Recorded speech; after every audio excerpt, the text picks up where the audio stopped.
Hello, হ্যাঁ মা কও। এই তাইতেছি ঠিক মতো, হ্যাঁ কও। আরে সমস্যা নাই, তোমার লাগে সবকিছু আনছি, ওটা নিয়ে টেনশন করো না। ওইটার কথাই তো জিজ্ঞাসা, তোমার থেকে আইছি, কি আনছি না আনছি ওইটা জিজ্ঞাসা করো। ঠিকঠাক মতো আইছি কিনা, ঠিকঠাক মতো খাইছি কিনা, ওটা তো জিগাও নাই। আচ্ছা রাও, খুব খিদা লাগছে, কিছু খেয়ালি। মুড়ি মুড়ি ছোট ভাই 5 টাকার মুড়ি দাও তো, আর সাথে একটা পেঁয়াজ দিও। এই তুই কোন এলাকার প্রেসিডেন্ট যে সামান্য 5 টাকার মুড়ির জন্য একটা পেঁয়াজ খুঁজোস?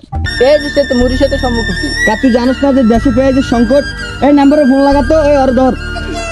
আরে আমি কি করছি? ধর ধর ধর আরে আমার কি দোষ?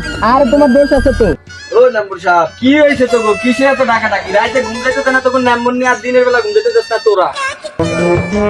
কি হয়েছে তো গো? কি নিয়ে এত সালিশ?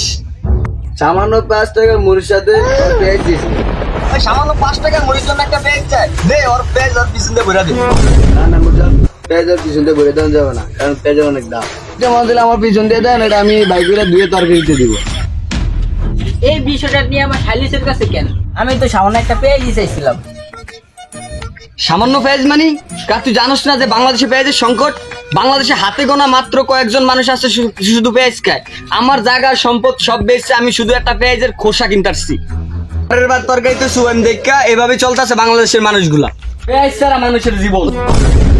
কি বাংলাদেশে এত কিছু ঘটে গেছে আর আমি জানি না? আমি তো আগে জানলে দুবাই থেকে স্বর্ণ না নিয়ে পেঁয়াজের গাছ নিয়ে আসতাম। কি তুই বাংলাদেশে ছিলি না? যা এবার মতো তোরা মাফ করে দিলাম। বাংলাদেশের মানুষের কাছে টাকা চাবি, টাকা দিয়া দিব। জায়গা জমিন চাবি, লেখা দিব। ভুলো কিন্তু পেঁয়াজ চাবি না। একবারে নাইলে জায়গা মতন ভরে দিব। এরকম ভুল দ্বিতীয়বার আর করবি না। ঠিক আছে মেম্বার সাহেব। এই কই গো নামুন্নি, ডাল খেতে মন শেষে ফ্রিজের পেঁয়াজের খোসা